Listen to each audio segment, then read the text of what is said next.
with that out of the way, we have our ice arrows equipped, and now it's not required by any means, but honestly though, this is our last chance, our last place to go to. And I wish the desert was expanded a little bit more. The wasteland is okay at best. It's okay at best. But I would say the personal way of doing this is using this and the hookshot are going to be your best friends alongside the Eye of Truth. That's the only items you need in this dungeon. Hey, newcomer. That's all she says too. I believe she'll basically alert you if you're not of the type and everything. Yeah, the thing on the right of the map there is also a training course to get more arrows while riding opponent and everything. I personally just don't mind having 30 arrows. Hey, Ricky, are you going into the desert? I'll open this gate for you, but you cannot cross the desert unless you pass the 2 trials. The first trial is the River of Sand. You can't walk across this river. Take that in quotes. You can't walk across this river. After you cross it, follow the flags we placed there. The second trial is the Phantom Guide. Those without eyes that can see the truth will only find themselves returning here. You are going anywhere anyway, aren't you? I won't stop you. Go ahead. Open up the gate for us, and now we get our next trial at hand. And this trial, now taking quote of what she said there, you can't walk across the River of Sand. You technically can, and I will show you how. Let's do this, bad boy. Into the Desert of Sands with us. Also, we can see, there's no fog here, but, if you chase a mirage, the only desert will swallow you. Only one path is true. Let's go to the one path that is true in the wasteland. Alright, now this is easier to be done in the daytime than it is at nighttime because you can see further. Now, the game tells you that you can't walk across this sand. Also, the fact if you're standing in one place, this sand here will slowly sink you'll sink into it. But if you have the hover boots, you're not going to sink in the sand. Now, normally, this game's like, well, you can't walk across it, so you have to use a hook shot. Well, if you have the hover boots, I say, to heck with your way, say I can't cross this sand. That Gerudo is lying. I can walk across this with the hover boots equipped. Yep, you can. I don't know if that was the case of the Gerudo not knowing. Oh, that's a scam over there. There's a guy over there. Oh, actually, you know what? Let's just go buy him. I have 500 rupees. I can buy whatever he's got here. Yeah, there's this guy over here over a sand pit. I'm using a flying magic carpet. Welcome!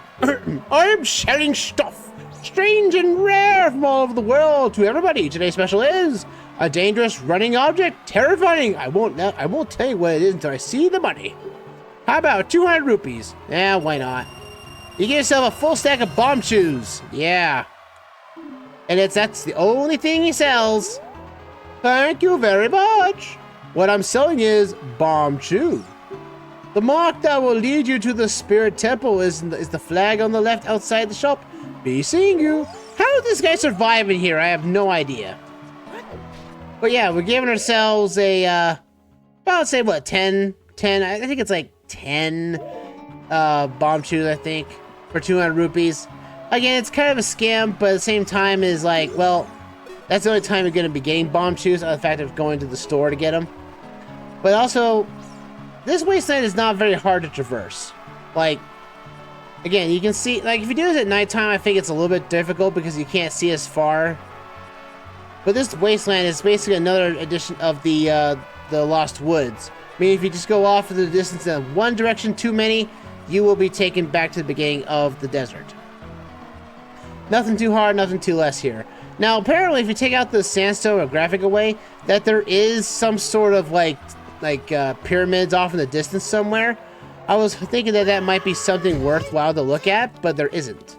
Because it just takes you, there's no way out there. I would imagine that, thanks to the manga and everything, I'm pretty sure this is probably, I'm pretty sure at one point there was going to be, like, I would want to say there was probably a town out here, basically to buy you supplies and everything, but I guess it's either time constraints or size constraints prevented you from actually making a town out here. Which, was rectified, in Breath of the Wild and Tears of the Kingdom, in the Wild era. But overall, I just think that I just wish you could have had another people out here. You know, their friends, families, children, everything outside here, and have these people basically revolt against Ganondorf. Because it says that in 7 years, everyone in Hyrule Castle Town fled to Kaepora Village. Well, Ganondorf just stayed put and did absolutely nothing for 7 years. Oh boy. One with the Eye of Truth began by the spiritual by inviting Poe. And you must lock onto this guy and see him. This guy is fast. So, you can lock onto him, but I don't think you need to. Just as long as you just follow him, you'll be following the right path. And this Poe is helpful. I don't know why this Poe is helpful. But maybe this was a guide in his past life when he was alive, and he was a guide across the desert. That wouldn't be surprising in the slightest if there was something like that, like someone who traversed the wasteland and knew the exact way across, but one time he guided something over, like maybe maybe he guided Ganondorf when he was young, and then Ganondorf killed him, But then after he died and everything, he just became part of the wasteland as an actual person that actually could guide the people around, which kind of makes sense, I would think. But that's kind of a odd theory that's not really settled in water by any means. But but the fact is, I'd like to know what the lore of this ghost is. Like, what's this Poe doing, and why is he doing this? Because he didn't have to do this. He could just move on to the next life and be fine by it. But anyway, we find our way across the wasteland and we get ourselves to the Desert Colossus. This is our last area of the game. Well, our last known area. And that's where our last temple is. Yeah, we're already here at the final temple of the game. I mean, yeah, I would say the one thing that kind of hinders Ocarina of Time to a certain extent is the adult area timeline placement. Is that after, Link turns to adult, the story takes a backseat and Ganondorf doesn't go after you at all, which is kind of dumb in that regard. Oh, anyway, we go through between two palm trees here. We get ourselves our final Great Fairy to actually give us a new power. Yeah. You've been looking at that saying like, well, we have Din's Fire, Thor's Wind. Where's the Nayru option? Well, here you go. You get yourselves the Nayru option is right here. Not bad whatsoever, honestly. Though I think it's a little late, honestly, because we were going through like a few temples that we could have used this magic. Now, again, I would imagine that you could potentially become a part of the Gerudo and able to traverse the wasteland long before. I guess you could. I guess there's nothing stopping you from literally going into halfway through a dungeon, grabbing the dungeon's item, and then leaving, go to the desert, complete that task, go get this spell, and then go back to the temples themselves and use it. But I feel so wrong. It feels so wrong for entering a dungeon halfway, leaving, go out to get another item just to come back just so you can go back and have an easier time. But we get ourselves our final magical spell, Nayru's Love. Cast this to create a most powerful protective barrier. It's defensive magic you can use with C. Nayru's Love is in effect for only a limited time, so use it carefully, and you can't use any other magic while it's in effect. When battle has made you weary, please come back to see me. Which is kind of a moot point because there's a fairy fountain just outside. Yeah, there's a fairy, an oasis outside, and if you make it rain, it produces fairies, which in turn makes the Great Fairy here kind of useless, honestly. Very much useless. But knowing that we know the Song of Storms and knowing this is a desert, what's not stopping Link from basically playing the Song of Storms anywhere he wants and make an arid desert area more lively and everything? So we come up here onto this rock and we play the Song of Storms. We come over here and bam! Rain starts to form down. And it makes this oasis to fill up nicely. And we got ourselves a nice pool of water. Cool water at that. And it gives us some fairies. You know what? I'm going to carry another fairy. I've already had a lot of close calls lately. And I figure, you know what? Another fairy will most likely be very enlightened to have. I thought I collected the water. Like, you collected the water with a fairy inside. You trapped a fairy with water. How dare you? Yeah, we are here at long last, folks. The desert temple. And there's no Sheik to be found, which is odd to say the least. I don't know why. Also, these Leevers here, if you kill enough of them, you will basically cause them to spawn a blue one. Hey, will you stop hitting me like that, you cursed bird? Oh, ow. Okay, fine. You want to die with me, Leevers? You want to fight me, Leevers? You want to fight? You want to fight? I'll tell you to fight. Come here. These Leevers here, originally from, you know, Link to, from original Legend of Zelda, and then Link to the Past. They were mostly the green variety, for the most part. Ow, come on, you. There we go. Booyah!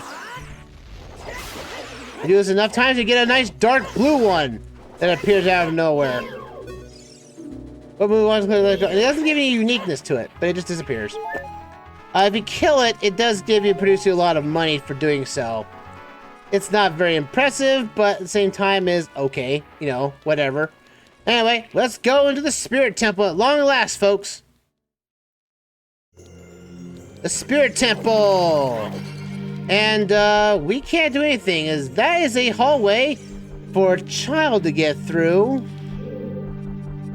And there's this stone wall here that we can't do anything with. We can't push this. You try to grab it, push it, can't push it. Alright. That's a bit of a problem. Oh, hi guys! How's it going? And these guys we couldn't kill as young Link, but we can now kill these things now with a Master Sword or the Big Goron Sword. So that's kind of a nice change, and we now feel like we're more powerful by result of it all. Alright, let's see what this signs tell us here. If you want to approach to the past, if you want to proceed to the past, you should return here with a pure heart of a child. A pure heart of a child, you say? Or, if you want to travel to the future, you should return here with the power of silver from the past. So it looks like we're going to have to go to the past. At some point, it looks like we'll have to. Can't do anything about it now. We got to figure out to go back to the past and figure this out. Huzzah! Look out below! What the heck? Sheik? Oh, you like my dance move, do you? You like my nice jump there? Too bad we can't manly do that in the world, can we? But past, present, and future, the Master Sword is a ship on which you can sail upstream and downstream through Time's river. The port for that ship is in the Temple of Time. To restore the Desert Colossus and enter the Spirit Temple, you must travel back through Time's flow. Listen to this Requiem of Spirit. This melody will lead you to a child to the desert. And we get ourselves our final music track. The Requiem of Spirit, which reappears in Twilight Princess, no less. Which is really nice. Alright. And booyah! Our last song learned. And Gaebora is here for some reason. But he's the sage. He's a sage. You know, he's a sage in the Temple of Time where he's stuck there. How the heck is he turning into his owl form? That is never explained either. You have learned the Requiem of Spirit.